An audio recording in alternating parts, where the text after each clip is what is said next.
Hello, everyone, and welcome back to another chapter of We Are Sophie. That is not the theme song. I'm pretty sure that was the theme song for We Are Farmers. We're insurance now. Yeah, we're insurance now. Happy New Year. This is our first one for the year, so that's Happy exciting. New Year. Yes, yes. Oh, miniature confession, both to you and to whomever tunes into this podcast. Oh, and yes, hello, everyone. I'm Danielle Marivette Hernandez. And of course, with me, I have Melany Hill. Okay, miniature confession about the month of January. When I was pitching myself as Sophie Beckett, as the pint-sized Puerto Rican Sophie Beckett, I I gave her a birthday because I was like, I need to know more about her. And I picked January because every person I know who has a birthday in January is like a super hard worker, has a lot of unfair stuff put upon them, and somehow manages and makes it work. And they're like the ultimate survivors. So I had picked well, I have many cousins, but I had picked January 9th. One of my cousins have a birthday on January 9th, and I gave that as my personal Sophie birthday, which is actually the birthday of Nicola Coughlan. Nicola, I yeah, I was later gonna found say, out. I was I like, later oh, found out. I was like, oh. And then, of course, January 13th was Shonda Rhimes' birthday, which just passed. And it was absolutely. also another cousin's birthday of mine. So that's my mini confession. That's just a fun tee-hee about the world building that I did in here and in here. And it's crazy because you just described my mom and her birthday is on the 4th. So yeah, I'm like, this is a very Capricorn energy, Yup. Yup. Like, so in 100%. my head canon, Sophie is a Capricorn. I like that. I didn't think I would have think a January birthday for her, oddly enough. But Mhm. I like it because they are very hardworking people Oh and my they God, yes. have things thrown upon that aren't necessarily the greatest. Absolutely. Again, I have another other cousin. Her birthday is the third. And I mean, from childhood and through her teenage years. And then she went on and she joined like the military, well, the Air Force. But like she's hardcore, man. Just so Whoa. diligent. These people apply their focus and their determination. And I just want to take that on because I am an air sign. I'm a Libra. And let me tell you, us air signs are like, you can't catch me. I'm gonna get out of here. Oh my Like goodness. very I have much. a cousin whose birthday is also the 3rd. So Hmm. it's so interesting. She's little though. She's only 8. She turned 8. So, Happy but birthday. still, Mhm. she has her mind in things and gets it going. So yeah, that's a lot for And his your parents. mom's Her birthday? parents are what, sorry? I'm sorry, I was going to ask when your mom's birthday was, but I cut you off instead. No worries, the 4th Oh, of you January. said it already. The fourth, yeah. Yeah, So and my happy cousin the belated to 3rd. your So mom. yeah, she just turned 50, so it was a big one. We surprised her with a little something something because she's onto the 5th floor. Oh, wow. Happy birthday to all of the Capricorns out there. Happy birthday, Capricorns. Gonna push forward. It's 2025 now. Here we are. Here we Here we are. are. Yeah, fantastic. So, what do you thought of like the little surprise they had for us on Christmas with those table read photos? It was a surprise, and more surprised, I felt like they gave us cookie crumbs. They gave us cookie crumbs. They were like, here's a peek. Here's a peek of what's happening. Yeah, oh None my for you. So, yeah, on Christmas, we got those tease photos. I was excited. I think it's beautiful. I felt a teeny tiny pang of, the dream is still not dead inside of me. How did you God. feel? Same. First, I put it like from this like fan perspective and how we were kind of expecting something on Christmas because it's Christmas and because it It's was the release anniversary. date, is the anniversary. So I was like, something is happening. Now, my expectations were up here, and I was like, oh, well, these are cute, but not what I expected. And then actor me felt like I had picture me on the table reading was like those things myself so many times that I was like, Yes. Yeah. Like that uh, specific visualization, I used to imagine like the coffee that would be next to me. Just something to make it real because Yeah, I didn't imagine the giant roundhouse. It wasn't round, but the giant yeah, tables that yeah. they had set up. It was always more intimate in my imagination. But imagining the table read was a visual I would use. So I love that you said that. Yeah. But it's I okay. do that too all the time. It's so funny. Like even when I was like looking at the pictures and where they were seated, I was like, oh, in my mind they were seated here and here, and my space was like this, and I have my water and my tea. So like same like you, just things to make it very tangible. Yeah. And so yeah, it hit a little bit because I was like, well, oh great, okay. Just Um, no, in an but alternate universe, we're each exactly where we envisioned. Just different yeah, alternate and universes. you know what? Maybe. We will, just in a different Mm, scenario, just in a right. different kind of role, and keeping it alive. Like these are stories that we care so deeply about, and we know that the writers are doing such a diligent job. So no, like I'm not saying no to us being seated there at one point. Yeah, all possibilities are happening all of the time, always. So We can't be in all of them all of the time, always. And that's my woo-woo for the day. Just kidding. There's more woo-woo in there. ooh, it's happening all the time with me. Yeah. So you brought it up. You found it before I found it. The casting for the My Cottage scenes. Chat with me. Yes. Tell me your thoughts. Tell me how you felt when you came across it. It was so random because I wasn't even looking at it. So sometimes when I'm like expecting something and I was like, this came to me in the most strange way, and I found it and I was like, oh, let me see if this is actually real. So I had to like go to the actual like Bridgerton pages, and I was very excited. Like having my cottage confirmed is super exciting. Also, obviously, it hit me because I was like, oh, my favorite scenes. We I have know. spoke about it, how meaningful they are to us and to the story. And I have, I pitch myself with them. I send self-tapes with these scenes. But just having it confirmed, I feel it was great because it somehow is starting to give, the feeling that they're gonna respect important things from the book that if they were gone, I would be really angry. I Like, agree. Also, there would be no reason, like no logical reason to change. Let me interrupt. We don't know what they're keeping. We don't know what they're changing. But to remove that setting, it would be asinine. So many pivotal things happen at my cottage. And it is heartwarming to know it's confirmed and that they'll be filming it soon. When it's warmer, I hope. We don't want to freeze Luke Thompson to death. Knock on wood. Keep that man safe. yeah, we don't want him sick. Yeah, probably around April. Who knows? But yeah, I No feel it freezing was. water. I mean, it's still freezing, though. We're talking London, so he might be a little chilly. Not gonna lie. I wonder if they will do it on a soundstage or on site, on location. That would I think they be might interesting. do location just because I know they did that with Anthony and Anthony, yeah. Kate. So I was like, Yeah. maybe. My You know, only they have those warm supposition. jackets. Yeah, really, those tinfoil blankets that they give survivors.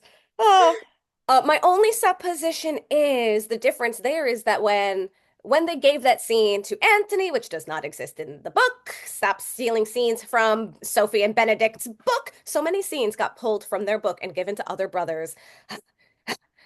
Like, I'm still mad. I mean, it's not fair. I think Colin had a nice scene with Violet Bridgerton, but like that moment was Benedict's moment with Violet in the book. It doesn't happen with Colin. Stop No, it. I'm I still digress. expecting that to still happen with Benedict because I it's mean, it one of the better. That most scene is beautiful and I love beautiful it. scenes. I love it so much. And when I read it, I was like, it makes so much sense to have this connection because I feel he somehow is just always joyful and always like on some sort of page with the family. That having that one-on-one with his mom is crucial, I feel. Yeah. Yeah. Like, let Benedict have his gravitas, please. But I Yeah. interrupted my own thought. So, that scene in the show where Anthony falls into the water and he has his Mr. Darcy moment, there were tons of people around, so it makes sense that that's shot on location. But when Sophie spies Benedict bathing Yes. naked in the lake, spoilers for people who don't know about that. Oh, it's so exciting. I can't wait. I can't wait. It's just the two of them. It's just the two of them. So we can make that happen anywhere or build that scene anywhere. Um, I don't know. He takes a cold bath for a reason, so maybe they will make him take a cold plunge. I don't know. Yeah. Yeah. I mean, we don't know. Actually, while I have you here, I am going to pull up. It's so nerdy. I'm going to pull up the picture that I had sent when I was pitching myself because I had gone out to the woods. I go walking in the woods all the time. It's like my peaceful place. And I was like, okay, no one knows there isn't a lake here. I'm just gonna like take shots of me spying on him, quote unquote. And that's what I had sent. I've got to go all the way back to 2021. We can cut all this out if it takes too long.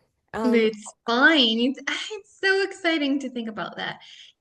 It was such a favorite thing to record. Like I remember visualizing it and it was like, ah, what a great thing to film.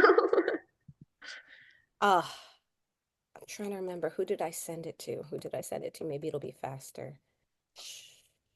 Sherry. There was a Sherry involved, wasn't it?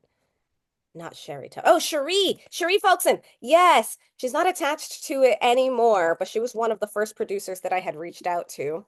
Um, Here we go. and do do do do. Aw, cutie little Hernandez.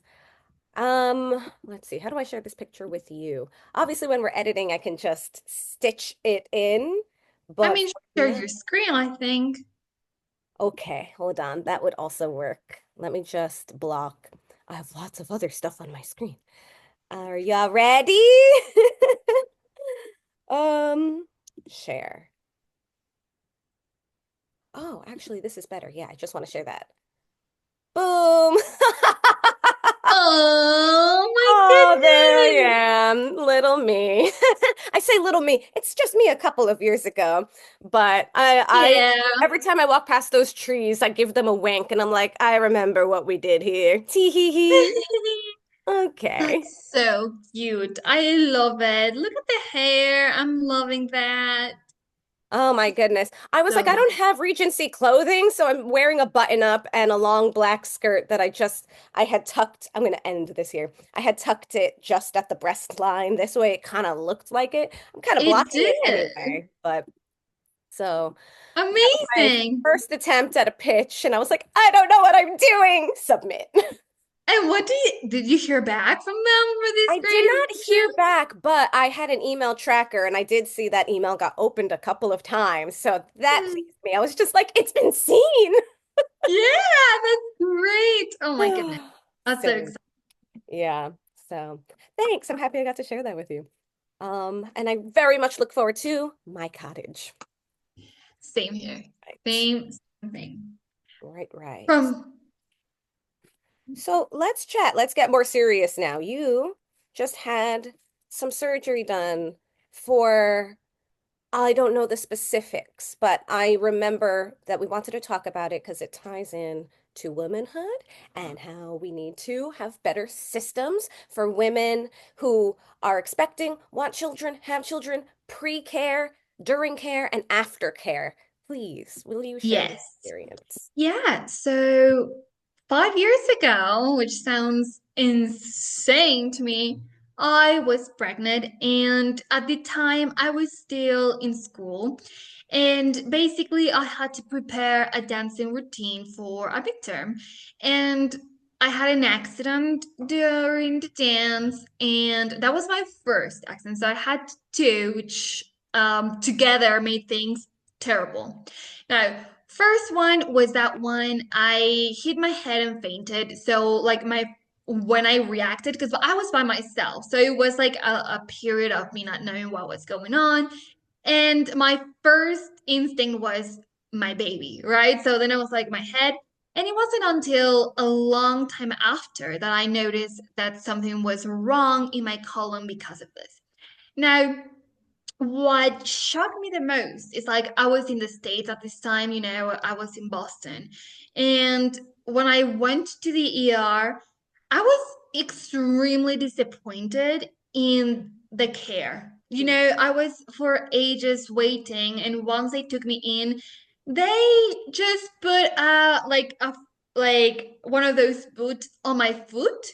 And I was like, okay, yeah, I hurt my foot. Let's put this on. But that's not what worries me. One, is my baby okay? Second of all, like I hit my head. Maybe let's check that. Three, my back started to be really, you're in so much pain. They did not do for anything for any of those until I came back 3 days later with even more pain. They were like, oh, we're going to refer you to a doctor. Now, that doctor was not going to see me until like 2.5 months. And at this point, I'm like around 4 months pregnant. So I was in crutches with a baby bump and a backpack all around Boston. And if you know Boston, this city is like hills up and down, Oh my God. streets that are still like bricks and a mess. Then, when you're in that scenario, you notice how they don't have any access anywhere for people in like with special needs. It was impossible to go on the T, or it was impossible to go like on the bus. It was so hard. And I was like, why are things just so inaccessible for people? Now, next thing you know, I finally go to this doctor those months later, and they're like, oh, we don't really know what's going on. We need to run some tests, refer you to another doctor. A huge mess. At this point, I'm just in so much pain all the time. One. Second of all, my midwife is really worried and she cannot do anything just because of how the US healthcare system works. I was a little bit in shock, but it was like each person needs to defer another one and they do each thing on their own, which I was like a little confused about. And then um I'm throwing up at this point all the time. So I was dealing with all of that and I was just like, I don't know what to do. Eventually, when I had summer break, I go back home with my mom, thank goodness, because at this point I've been like pregnant and suffering for 5.5 months and I needed someone. Like I was like, I need my mom. I've been doing this by myself. Well, his dad was there, but a man anyway, he did not really know how to help. And I go back home, and the healthcare system is a bit different. So I had access a little bit earlier to doctors, and they told me, like, well, the thing that happened is that basically with a fall, um, there are two nerves pinching in like in behind your spine. And that's why you're being in so much pain, but we cannot really do much until the baby's born. I Jeez. mean, they had me like a little bit in like remission and with this exercise and whatnot, but there was nothing else they could do while I was pregnant. So I had to kind of like keep going and enduring. They were pissed about the crutches. They were like, there's no way they let you walk around with crutches like this, because that made the whole like back and spine situation worse. And I was like, oh, no way. So that made it worse. And I was like, and they were like, that's why your pain is like 100, because the way the crutches work made a mess on that end. And eventually, when I go back to the States, for when Jamie was going to be born, I got anemia because of a completely different thing that I can share. Unfortunately, I was in a sense, domestic violence thing, and I did not address it as that. I did not think I was until one of the times that I passed out, I ended up in a hospital and social services came to me and they were like, what's going on? And I told them what was happening, especially, obviously not dropping names, but in this case, the mother of my child's father.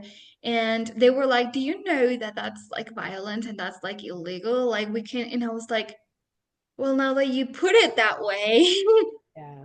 Yeah. Like in my head, I was like, what is wrong? You know, like one of those moments where you really think that it's on you, and then an outside. And I was like, oh wow, it is bigger than I thought because I'm not even American. I'm the one here, and social services is willing to help me, the outsider, and put that like, focus on me on like, this is not right. And you should not be doing this because I was already dealing with my back situation. And then I got the anemia because of what was going on. I don't want to pinpoint many things, but I didn't have access to food and certain things. And obviously, being 8 months pregnant in those kind of circumstances that I started being on was not ideal. So my midwife was like, I know you want to have the baby here, but I suggest you go back home where you're actually safe.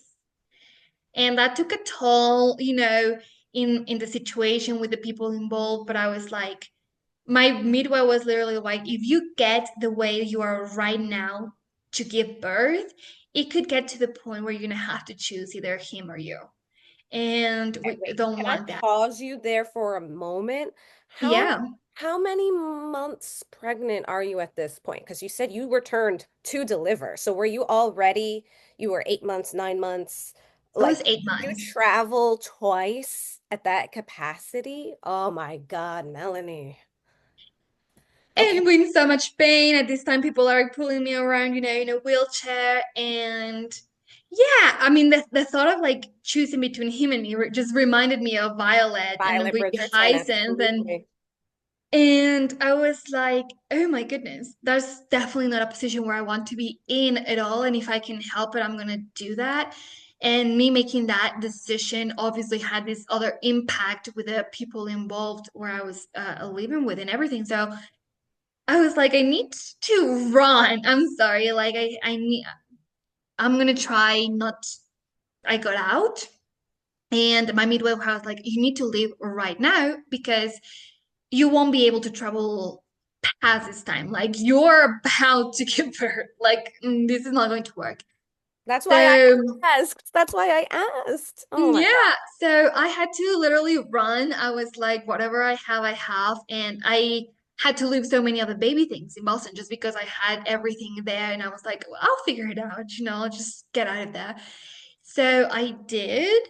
And, once I got home and doctors and my mom, who, thank God, she was my doula and she knows about prenatal care and all this, bless her, got me like back on track on being able to deliver. And it was a really hard labor. I remember telling my mom constantly like, I am going to die. You need to save my kid because there is no way I'm going to survive this pain. It was, the labor pain. I decided to go with no meds because crazy me. And on top of that, it was more painful because of my back situation. So they were like, the pinching is gonna happen constantly during every contraction. So you're gonna just feel like, and I was like, yeah, I feel like there's no way I can leave this. So after that, Jamie comes out, he's healthy, and we make it. I have to start seeing what's going on with this situation on my health wise. And I've seen from that moment until now so many doctors. Now there's a second accident that I talk about, and this was back in Boston. I have a baby, and I have an accident on the bus where the driver, it was raining, did not pull over properly. The little blank thing they lower when you have like the buggy, Okay. and we fell, both of us. My first instinct was to see if my baby was safe because he literally like the stroller went like this. Oh my Lord. So I was like, my baby. And bless, it was fine, but I wasn't. And that second accident, I hurt my neck, and that's where I had the little surgery right now. Because what happened is that my neck did something that now it's clogging the blood flow to my brain. So in the long term, what that has happened is that I've been not only having headaches, but like my face goes numb and things like that. And the doctor that figured that out because it was a while. So in the United States, no one ever figured out or helped me. When I went to the ER at that point, they were like, "Oh yeah, let's put something in your arm." And I was like, "My arm is fine. This is a neck thing." No, a mess, a mess. I'm telling you. And that was awful. I was with a little, I think James was one. So I was like, around two, because this is like post pandemic, like when we were getting back outside. So I'm with him all alone in the ER for 8.5 hours. We had nothing because I was just actually going out real quick when all of this happened. So I didn't have toys, I didn't have anything. And they did have nothing accessible for anything of this to work better. And I got out of from the hospital with no actual answers. So it wasn't me going back and forth. As you know, I travel a lot from the US, Mexico, the UK, and it was like a mix of seeing doctors everywhere until I found one who was like, this is why this keeps happening to you. Like I was like, why my face goes numb? Like, why does this hurt? Like, this is so strange. And they figured that out and they're like, if this keeps going, you're literally not getting blood to your brain. That's like dangerous. And I was like, great. And he did Hmm. the tests for my back as well. And it's been like 5 years of me not being able to be like a working human properly because of all of this pain of not getting answers. And one of the biggest struggles that I've noticed is that being a woman by yourself does not help. Every time I called a place and asked for help and answers, nobody would care. The second a man picked up the phone, like if I asked my son's father, like, can you call this time? They would be like, oh yeah, blah, blah, blah. And I'm like, are you bloody kidding me right now? Like, why does being a woman trying to access healthcare on this time of day is so hard? Like, I was shocked. And that feels like So, something that has not changed because, like you're saying, that's now today in how we know to be the most modern time. And all the women who came before us were completely dependent on whatever man would communicate with whatever man doctor there would have man, access to. doctor, exactly. Oh, And yeah. what are and it's still like this is hurting. Oh no, no, no, no. You know nothing. That cannot I'm telling you this is how I feel. So I for sure know. Like stop trying to say that I have something else when this is what's happening. Yeah. So on that end, it has been incredibly frustrating as well. And just finding people that actually are willing to help has been also so beyond hard. Like even being pregnant and in crutches or with a baby and with like all these things that medically had happened and seeing people out there just literally not willing to help. It's it's out of my comprehension. Like everyone's like, "Oh, you have become like so strong." I'm like, "Well, yeah, that's because I have to carry like all of these things by myself wherever I go." Even in the UK, one would think like, "Oh, the UK is more accessible." No, it's not. There's literally so many underground stations that do not have a lift for you to actually be able to be there with a wheelchair or crutches or anything. Like even with a baby, like I have always managed to try to like get the buggy here and go up the stairs, which people should not have to do. And Seriously. When I see every time people on the subway with a baby carriage trying to navigate, I make sure to either present myself or I check in to see if anyone else has been like, let me help you with that. It's like an Mhm. unspoken cultural thing, but I don't always see it. And so I'm always ready to speak up if I don't see anyone else doing it.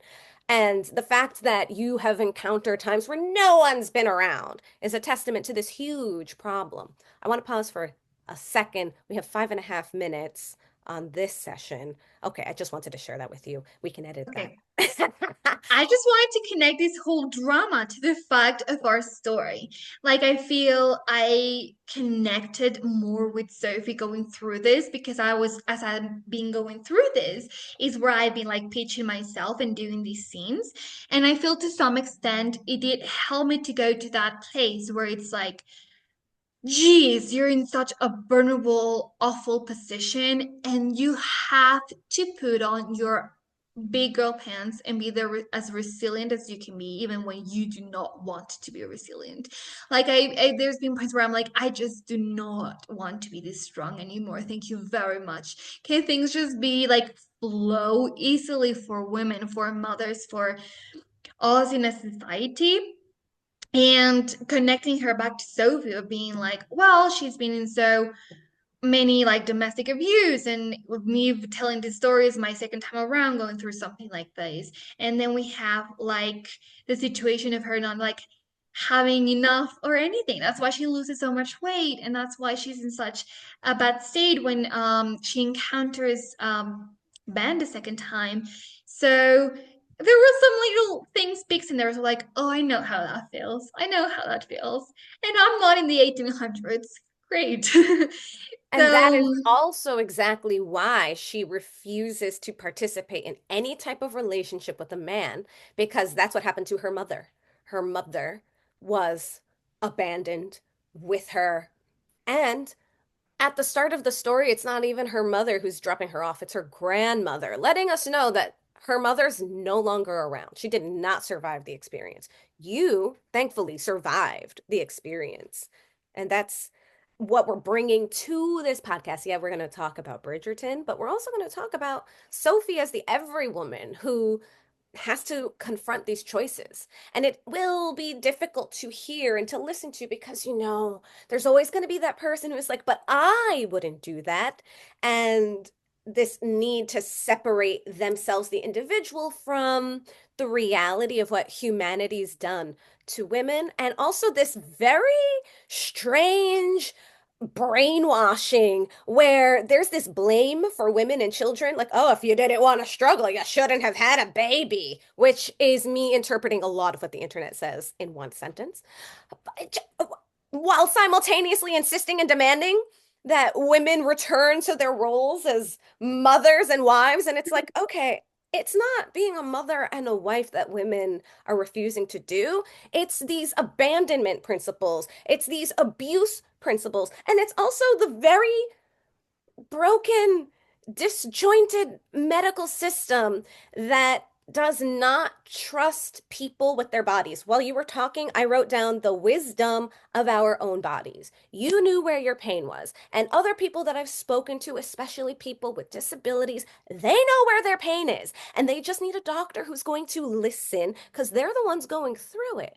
But for whatever reason, our system trains medical professionals to be like, well, you can't know what's going on in your body. But why not? Why not? why not? Why Exactly. not? I That's want what to, keeps us.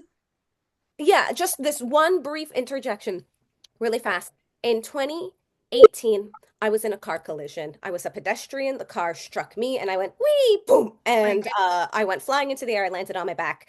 And I remember when it happened, all I remember thinking was, oh, dear God, please don't let this car run over me. And it didn't. And then I just remember feeling myself land. And then I sat up and I was like, oh my God, I just got hit by a vehicle. And then I was like, Danielle, don't move too quickly. So I positioned myself back down and I remember intentionally like feeling my body like, does anything feel off? Does anything feel broken or bruised? Am I bleeding anywhere? And I didn't feel that. And I went to the ER the next day because I was like, I'm fine. And I got yelled at because the doctor was like, well, how could you know that? But the answer is I checked in with myself and I was correct. The only thing I walked away with was bruises, miraculously. But doctors don't listen. And we as women and Sophie as like this archetype are coming forward now. We are speaking up. This is the end of our session. Let's do a wrap up. No, really, we Yeah. have to spend a minute. No, no, no. Oh, yes. Yes, it does. Absolutely. I feel like the message here is how us as women are trying to speak up and connect more with who we are as humans, as people, and what we deserve. And Like, what we no more of need. this. like what we need, what everything that we are as humans deserve, need, and want. And that should be enough in relationships, medically, as professionals, as parents, in any position we put ourselves in, our worth, our wants, and our needs should be met.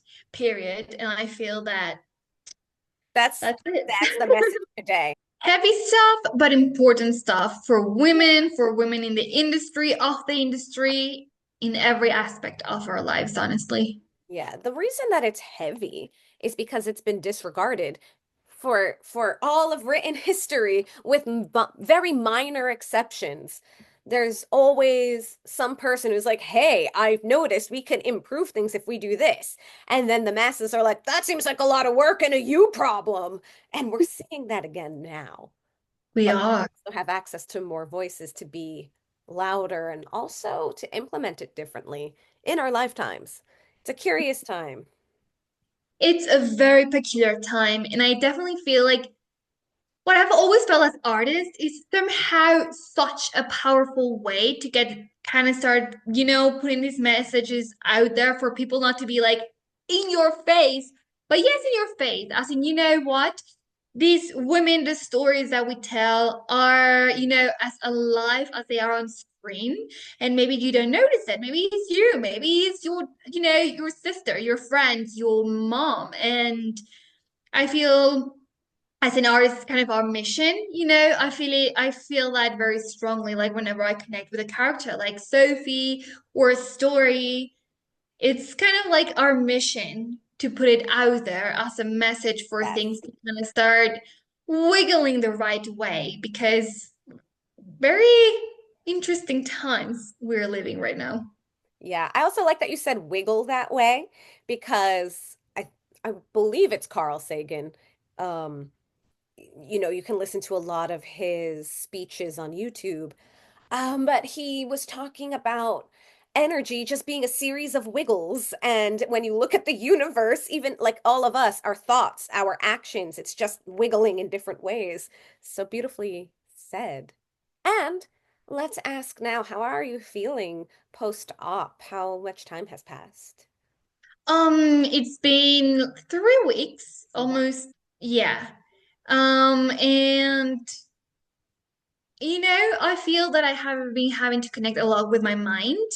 It's been like obviously painful, like this arm. I'm like, oh, the whole movement, the physicality, like my hand goes numb and stuff like that.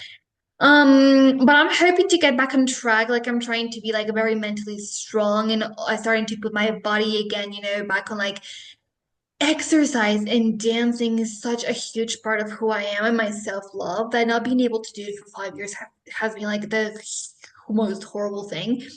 So, slowly but surely trying to put, as the doctors tell, slowly but surely, but starting to put myself, out there and, and avoid something even more major, or, like full on column surgery, anything that I'm so young to go through something like that. Um, so I'm just trying to, get myself back on track. Yeah, healing vibes, of course. And I mean, 3 weeks after 5 years of enduring, it's like your neck is a newborn right now, and your arm and For sure. everything is Yes. acclimating. Everything is like, what's going on? And I'm like, I know. Yeah, especially because our bodies learn to compensate for anything that's off. They do. It's incredible. Like that was one of the bad Yeah, things, I'm because like, it's like not always a good thing. It's just your body incredible. just kind of did all of this, and I'm like, oh, buddy, but I get it. You're just trying to survive. Yeah, yeah. I want to connect something you just said, though. 5 years without dance for a dancer sounds like a lifetime. My brain automatically went to Sophie doesn't know how to dance because It does she not. didn't get to participate in that part of being raised as a young lady. The servant class didn't get to be taught how to dance. Dance was reserved for the wealthy, which is, of course, BS because music is humanity's very first language. Babies understand music before they understand our words. And and there you go. Like your time to dance will come again. just like her time to dance did, even though it took some time. It took some time. It took her some time, yeah. Yeah. So that's so great. Thank you so much for joining us. Thank you for listening and give me this safe space to share this, Danielle. It means so much, honestly. Thank you for sharing, Melanie. I know that was intensely personal, and now more than ever, it feels pivotal. So thank you for opening up about that. And yes, I hope you continue to heal smoothly, especially as you'll be traveling again. So safe journeys, my friend, and I'll see Thank you you on the so other much. side. I will see you soon. Yeah. Thank you so much. And And thank you let's everyone who joined us today. Bye-bye.